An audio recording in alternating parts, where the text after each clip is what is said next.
subscribe now and press the bell icon. সবাইকে স্বাগত জানিয়ে আজকের আলোচনা শুরু করছি বিদ্যাসাগর বিশ্ববিদ্যালয়ের প্রথম সেমিস্টারের বা ফার্স্ট সেমিস্টারের BA BSc BCom honours general এই সমস্ত পরীক্ষার্থীদের ফর্ম ফিল আপ শুরু হয়েছে। অনলাইন পরীক্ষা দিতে গেলে এই ফর্ম ফিল আপ করতে হয়। তো অনেকেই জানতে চেয়েছে যে কিভাবে এই ফর্ম ফিল আপ করতে হবে সেটা নিয়ে যদি একটি আলোচনা করা যায়, তো সেই উদ্দেশ্যে আমরা আজকের আলোচনা শুরু করছি। এখানে প্রথমে যে কাজগুলো করতে হবে, রেজিস্ট্রেশন নাম্বার সেটা কিন্তু নিজেদের সংগ্রহে রাখতে হবে। এখন রেজিস্ট্রেশন নাম্বার, রেজিস্ট্রেশন সার্টিফিকেট অনেকেই হাতে পায়নি, যেটা আমরা খবর পাচ্ছি।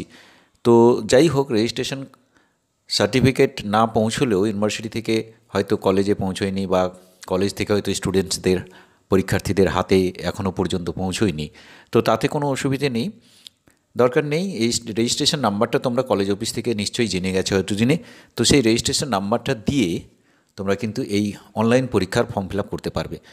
এবং এই অনলাইন পরীক্ষার ফর্ম ফিল আপ করলে তোমরা একটা ফর্মের প্রিন্ট আউট নিতে পারবে। পাশাপাশি দ্বিতীয় যেটা হচ্ছে, পরীক্ষা বসতে গেলে যেটা খুব জরুরি সেটা হচ্ছে অ্যাডমিট কার্ড। সেই অ্যাডমিট কার্ডের প্রিন্ট নিতে পারবে। তো এখন আমরা যাব সেই বিষয়টা নিয়ে, অর্থাৎ ধাপে ধাপে আমরা দেখিয়ে দেবো। যেহেতু তোমরা এবারে প্রথম পরীক্ষা দিচ্ছ, ফলে খুব সতর্কতার সঙ্গে বা সাবধানতা অবলম্বন করবে, সাবধানের সঙ্গে এই ফর্মটা পূরণ করবে। নিজেরাও করতে পারো বা সাইবার ক্যাফেতে গিয়ে করতে পারো, সাইবার ক্যাফেতে করো বা নিজেরা করো, যেখান থেকেই করো না কেন, তোমাদের কিন্তু এটা কয়েকটা পয়েন্ট খুব গুরুত্বপূর্ণ। বিশেষ করে ফর্মের প্রিন্ট আউট নেওয়াটা, এটা খেয়াল রাখবে প্রথম থেকেই। কারণ এই ফর্ম একবার যদি ওই প্রিন্ট অপশনটা থেকে বেরিয়ে গেছো বা অ্যাডমিট কার্ডের প্রিন্টে আগে থেকেই চলে গেছো, তাহলে কিন্তু ফর্মটা আর পাওয়া যাবে না। দ্বিতীয় ব্যাপার হচ্ছে সাবজেক্ট চুজের ব্যাপারটা, সাবজেক্ট চয়েস। যার যে জেনেরিক সাবজেক্ট আছে বা এইচএসসি, এখানে দুটো জিনিস চয়েস করতে হয়। জেনেরিক অনার্স যাদের আছে তাদের জেনেরিক থাকবে। সেই জেনেরিক সাবজেক্টটা, ধরো কারো এডুকেশন আছে, এডুকেশনের 3টে অপশন আছে, 3টে। তোমার কলেজে কোনটা পড়ানো হয়ে থাকে সেটা তোমাকে জানতে হবে এবং সেটা চুজ করতে হবে। কারণ ইন্টারনাল পরীক্ষা সেটার উপরেই হবে বা হয়েছে, ফাইনাল পরীক্ষা সেটার উপরেই দিতে হবে। কিংবা ধরো সোশিওলজি যদি থাকে, সোশিওলজির দেখা যাচ্ছে 2টো অপশন রয়েছে এরকম। আবার সংস্কৃতের, যেমন সংস্কৃতের কোনো অপশন নেই, একটাই সাবজেক্ট রয়েছে। ফার্স্ট সেমে যাদের সংস্কৃত রয়েছে জেনেরিক সাবজেক্ট হিসেবে, অর্থাৎ প্রথম পছন্দের বিষয় হিসেবে, সেক্ষেত্রে কোনো সমস্যা নেই। তো এটা গেল জেনেরিক সাবজেক্ট চয়েসের ব্যাপার। এবং দ্বিতীয় যে বিষয়টা থাকছে সেটা হচ্ছে এইচএসসি ইলেকটিভ কম্পালসারি যে পেপার, ইলেকটিভ বাংলা হয়, হিন্দি হয় এবং ইংরেজি হয়, 3টে অপশন থাকবে। সেখান থেকে যে কোনো একটা চয়েস করতে হবে। বেশিরভাগই সাধারণত বাংলা রাখে বা ইংরেজি রাখে। তো চলো এই ফর্মটা কীভাবে ধাপে ধাপে পূরণ করতে হবে সেটা নিয়ে আমরা পরপর দেখে নিই। একটু মনোযোগ দিয়ে দেখবে, কোনো স্টেপ কিন্তু পেরিয়ে যাবে না। পেরিয়ে গেলে কিন্তু ভুল হয়ে যেতে পারে, বা এই ভুলটা সংশোধন করতে তখন আবার তোমার চাপ তৈরি হবে, তোমাকে বিভিন্ন জায়গায় ছুটাছুটি করতে হবে। আদপে সেটা সংশোধন করা সম্ভব কি না তা নিয়ে সমস্যাও দেখা দিতে পারে। সুতরাং সাবধানে প্রত্যেকটা স্টেপ দেখে নাও। প্রথমে আমরা কি করব না, বিদ্যাসাগর ইউনিভার্সিটি ওয়েবসাইটে চলে যাব। এখন আগের যে আলোচনা আমরা করেছিলাম সেখানে কিন্তু বলে দিয়েছিলাম যে একটা এই পোর্টালে অনলাইন ফর্ম ফিল আপ করার যে একটা পোর্টাল রয়েছে ইউনিভার্সিটি, সেই পোর্টালের কিন্তু ওয়েব অ্যাড্রেস বা ইউআরএল অ্যাড্রেস যেটাকে বলা হয়, সেটা কিন্তু আমরা প্রোভাইড করেছিলাম আগের আলোচনাতে। সেইখানে গেলেও হয় সরাসরি। তো ওভাবে না গিয়ে আমরা সরাসরি বিদ্যাসাগর ইউনিভার্সিটির যে ওয়েবসাইট রয়েছে, অফিসিয়াল ওয়েবসাইট, সেখানে আমরা যাচ্ছি। আমরা গুগল ক্রোমে গিয়ে বিদ্যাসাগর ইউনিভার্সিটি কথাটা টাইপ করলাম, করতেই তাদের যে সাইট http যে www.vidyasagar.ac.in, এটা হচ্ছে বিদ্যাসাগর ইউনিভার্সিটির অরিজিনাল ওয়েবসাইট। সেখানে আমরা যাচ্ছি এবং সেখানে আমরা দেখতে পাচ্ছি এরকম examination portal, notice board, Vidyasagar university, এরকম বিভিন্ন অপশনগুলো আসছে। আমরা সরাসরি চলে যাচ্ছি বিদ্যাসাগর ইউনিভার্সিটির যে অফিসিয়াল পেজ, সেটা দেখো একটা লোগো সমেত চলে আসছে, সেইখানটা আমরা ক্লিক করছি। একটু সময় লাগবে খুলতে, নেটওয়ার্কের ব্যাপার রয়েছে। দেখো এখানে বিদ্যাসাগর ইউনিভার্সিটির লোগো সমেত নতুন ওয়েবসাইটটা খুলে যাচ্ছে। আমরা একটু বড় করে নিই, দেখতে মোবাইল ফোনে দেখতে সবারই সুবিধে হবে আশা করছি। তো এখানে দেখো বিদ্যাসাগর ইউনিভার্সিটি, এখানে ইউজি এক্সামিনেশান বলে বাম দিকে কলমগুলো রয়েছে। ইউজি এক্সামিনেশনে প্রথমে রয়েছে ডাউনলোড কোশ্চেন পেপার, তারপরে রয়েছে online form fill up same 1/2021, 2021-এর পরীক্ষা। এটা মনে রাখবে, তোমাদের পরীক্ষা যখন লিখতে হবে তখন 2021 এই কথাটা লিখতে হবে। তো এটা কিন্তু 2021-এর পরীক্ষা হবে, তো তার ফর্ম ফিল আপ করতে হচ্ছে। আর তার নিচে আরেকটা জিনিস রয়েছে, UG blank answer booklet 2021। Blank answer booklet তোমাদের যথেষ্ট পরিমাণে প্রিন্ট আউট করে রাখতে হবে এবং সেইগুলোতে উত্তর লিখতে হবে। প্রশ্ন কোথায় পাবে তো বুঝতেই পারছো। তো যাই হোক, আমরা প্রথমে চলে যাচ্ছি online form fill up. Form fill আপটা আগে দেখে নিই, বাকিগুলো পরে পরে বলছি। স্ক্রিনটা বড় আছে, এখানে দেখতে পাচ্ছি আন্ডার গ্রাজুয়েট এক্সামিনেশন, অন্য একটা পেজ খুলে গেল। First semester examination 2021 under CBCS form submission portal. Form submission portal খুলে গেছে, তার ডান দিকে হেল্পলাইন নাম্বারও রয়েছে একটা। তো প্রয়োজনে বা সেরকম কোনো দরকার পড়লে হেল্পলাইন নাম্বারে ফোন করতে পারো। এখানে আমরা দেখতে পাচ্ছি 15/3 রাত 12টা পর্যন্ত, 11:59 পর্যন্ত, 15ই মার্চ পর্যন্ত ফর্ম ফিল আপ চলবে। তবে এটা বলা হয় আমরা একটা সিস্টেম মেনটেন করার জন্য। আমরা কিন্তু এর আগে দেখেছি থার্ড সেমিস্টারের ক্ষেত্রে বা ফিফথ সেমিস্টারে যে পরীক্ষা হয়ে গেল, তাদের পরীক্ষা চলাকালীনও কিন্তু পোর্টাল খোলা ছিল। যদি কোনো কারণে কেউ ফর্ম পূরণ করতে না পারে তো তাদের জন্য এটা ছিল। আশা করছি ফার্স্ট সেমিস্টার, এরা তো একেবারেই প্রথম, যদিও থার্ড সেমিস্টার ফিফথ সেমিস্টার এরা এর আগে পরীক্ষা দিয়েছিল, তোমাদের ক্ষেত্রে ফার্স্ট সেমিস্টারে তোমরা একেবারেই নতুন, ফলে তোমাদের ক্ষেত্রেও হয়তো এই অপশনটা খোলা থাকবে, এটা আমরা আশা করছি। জানি না, সেটা ইউনিভার্সিটির কর্তৃপক্ষের সদিচ্ছার উপরে নির্ভর করবে। তো এখানে ডান দিকে খেয়াল করবে এই ইউজার অথেন্টিকেশন, এই জায়গাটাতে রেজিস্ট্রেশন নম্বর, সেশন, সাবমিট ইত্যাদি ইত্যাদি এই সব পরপর নিচে নিচে আসছে। তো আমরা একটা রেজিস্ট্রেশন নম্বর যে ঘরটা রয়েছে সেখানে আমরা একটা নাম্বার দিচ্ছি। তোমরা যে রেজিস্ট্রেশন নাম্বার পেয়েছো সেখানে দেখো এরকম রয়েছে ভিইউটা কিন্তু ক্যাপিটাল লেটারে হবে, ঠিক আছে। দিয়ে যে সংখ্যাগুলো আছে সেই সংখ্যাগুলো ইনপুট করতে থাকো।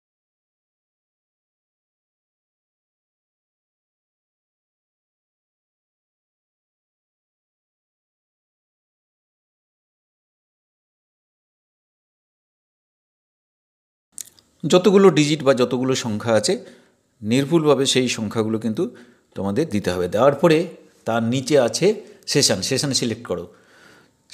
সেশন সিলেক্ট বলতে 2021, 2022 এটাই হবে ম্যাক্সিমাম সবার ক্ষেত্রে। এটা সিলেক্ট করার পরে নিচে সাবমিট অংশ রয়েছে, সাবমিট করলে যেটা আসবে আরেকটা পেজ খুলে যাবে।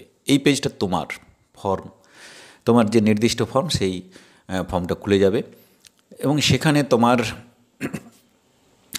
ছবি থাকবে। ডান দিকে দেখবে তোমার ছবি রয়েছে। আমরা একটু ছোট করে নিই পুরো ব্যাপারটা দেখার সুবিধার জন্যে, যাতে তোমরা বুঝতে পারো। ডান দিকে তোমার ছবি থাকবে, ছবির ঠিক নিচে তোমার সই থাকবে, স্বাক্ষর থাকবে, ইংরেজিতে যে সই করেছিলে রেজিস্ট্রেশন করার সময় কলেজে, সেই ছবি এবং সই। এখন ছবিটা কারো কারো ক্ষেত্রে হয়তো সরু হয়ে গেছে কি ছোট হয়ে গেছে, বা এটা স্ক্যান করার সময় কোনো কারণে যারা স্ক্যান এর কাজটা করেছে তাদের হয়তো সমস্যা হয়েছে, সবার ছবি হয়তো ঠিকঠাক নেই, কিন্তু দেখে নেবে। ছবি যদি না থাকে তাহলে কিন্তু কলেজের সঙ্গে যোগাযোগ করবে, বা সই যদি না থাকে সেক্ষেত্রে এইখানে তোমরা একটু চেক করে নেবে তোমার রেজিস্ট্রেশন নাম্বার, সেশন, তোমার নাম, বাবার নাম বা date of birth, mobile number ইত্যাদি থাকে, এবং কাস্ট থাকলে কাস্ট, অ্যাড্রেস, তোমার হোম অ্যাড্রেস ইত্যাদি দেওয়া থাকবে।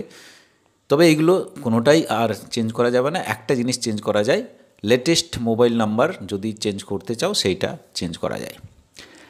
এরপরে যেটা পাবে অনার্স কোর্স, আমরা করে দেখাচ্ছি। বাংলার ক্ষেত্রে আমরা দেখতে পাবো যে বাংলা ভাষা উদ্ভব ও পরিচয় 1 নম্বর মানে সিসি 1, আর 2 হচ্ছে বাংলা সাহিত্যের ইতিহাস প্রাচীন ও মধ্যযুগ, এটা হচ্ছে সিসি 2। এই দুটো থাকবে। জেনেরিক যে ক্যান্ডিডেটের করা হচ্ছে, মনে করা হচ্ছে যে এর সোশিওলজির কিন্তু দুটো অপশন আসছে, যে কোনো একটা তাকে চয়েস করতে হবে। আর এই সিসি বেঙ্গলি সে সিলেক্ট করলো। এরপরে দেখো এখানে কনফার্ম করার উপরের দিকে একটা পপ আপ আসবে। একবার যদি কনফার্ম করা হয় তাহলে কিন্তু আর আনডান করা যাবে না, মানে আর সেটাকে পরিবর্তন করা যাবে না। তো আমরা কনফার্ম করলাম। কনফার্ম করলে ওই ফর্মটা পূরণ করা হয়ে যাওয়ার পরে তোমার সামনে চলে আসবে, পেজটা খুলে যাবে, ফর্মটা খুলে যাবে। এই ফর্মটা আমরা একটু বড় করে দেখে নিই। বড় করে দেখে নিলে নিচের দিকে খুব সাবধান, এখানে আবার সতর্কতা অবলম্বন করতে হবে। নিচের দিকে দেখো সিগনেচার অফ দ্য স্টুডেন্ট রয়েছে, এটা প্রিন্ট আউট নেওয়ার পরে সিগনেচার করবে। কিন্তু এই প্রিন্ট প্রথমেই দেখো বাম দিকে প্রিন্ট রয়েছে, মাঝখানে রয়েছে প্রিন্ট অ্যাডমিট কার্ড, তারপরে ডান দিকে লগ আউট, 3টে অপশন রয়েছে। একেবারে বাম দিকে আমরা প্রিন্ট অপশনে যাব। প্রিন্ট অপশনে গেলে সরাসরি আমরা প্রিন্ট নিতে পারি, কিন্তু যেহেতু এই মুহূর্তে আমি প্রিন্ট নেব না, সেটাকে আমি সেভ করে রাখবো পিডিএফ হিসেবে, পরে আমি প্রিন্ট করে নেব। তাহলে সেভ করে নিচ্ছি, সেভ A4 সাইজ পেজে আমি সেভ করে নিচ্ছি পিডিএফটা আমার সেভ হয়ে গেল। এইটা কিন্তু খেয়াল রাখবে, আবারও মনে করিয়ে দিচ্ছি, প্রথমেই যে প্রিন্ট রয়েছে বাম দিকে, সেই প্রিন্ট অপশনটা তোমাদের ক্লিক করতে হবে। যদি সাইবার ক্যাফে থেকে করাও তাহলে সেখানে অবশ্যই এটা তাদের মনে করিয়ে দিবে যে আগে যেন প্রিন্ট করে নেওয়া হয় ফর্মটার প্রিন্ট, কারণ দ্বিতীয়বার আর ফর্ম খুঁজে পাবে না। অ্যাডমিট কার্ড তুমি একবার কেন 10 বার তুমি লগ ইন করে তোমার ওই রেজিস্ট্রেশন নাম্বার আর সেশন চুজ করে তুমি করতে পারবে, সেটাও আমি দেখে দিচ্ছি এরপরে যে কিভাবে অ্যাডমিট কার্ড আবার পুনরায় আমরা ডাউনলোড করে নিতে পারি, কিন্তু এইটা পাওয়া যাবে না। সুতরাং এই প্রিন্ট, ফর্মের প্রিন্ট যেটা রয়েছে, সেটা একেবারে বাঁ দিকে যেটা রয়েছে প্রিন্ট, সেটা হচ্ছে ফর্মের প্রিন্ট। এইটা সঙ্গে সঙ্গেই করে নিতে হবে বা সেভ করে রাখতে হবে। তো সেভ করার পদ্ধতিটা তো আমি বলে দিলাম যে সেভ অপশনে ক্লিক করলে সেখানে পিডিএফ হিসেবে আমরা সেভ করে রাখতে পারি ফাইলটা। এইটা হয়ে যাওয়ার পরে আমরা যেটা করব সেটা হচ্ছে প্রিন্ট অ্যাডমিট কার্ড।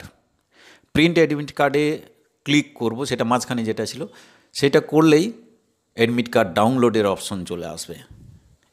ফর্মের কিন্তু এরকম ডাউনলোড অপশন আসবে না, কেবলমাত্র অ্যাডমিট কার্ডের ডাউনলোড অপশন আসবে। তো অ্যাডমিট কার্ডটা আমরা ডাউনলোড করে নিতে পারি বা সরাসরি ওখান থেকেও প্রিন্ট করে নিতে পারি, কারণ আমি পরেও আবার নতুন করে এটাকে লগ ইন করে অ্যাডমিট কার্ডটা পেতে পারি। তো দরকার নেই, আমি সেভ করে নিই।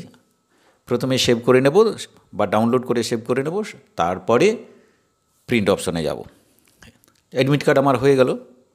এখন আমরা নতুন করে যদি আবার অ্যাডমিট কার্ড, এই যে একবার সাবমিট করা হয়ে যাওয়ার পরে ওইখানে আমরা যদি ফিরে যাই, প্রথম যে পোর্টালের যে প্রথম অংশটা অর্থাৎ ইউজার অথেন্টিকেশন, সেখানে রেজিস্ট্রেশন নম্বর আর সেশন দিয়ে সাবমিট করতে গেলে একটা লেখা বেরোবে, you have already submitted your examination form.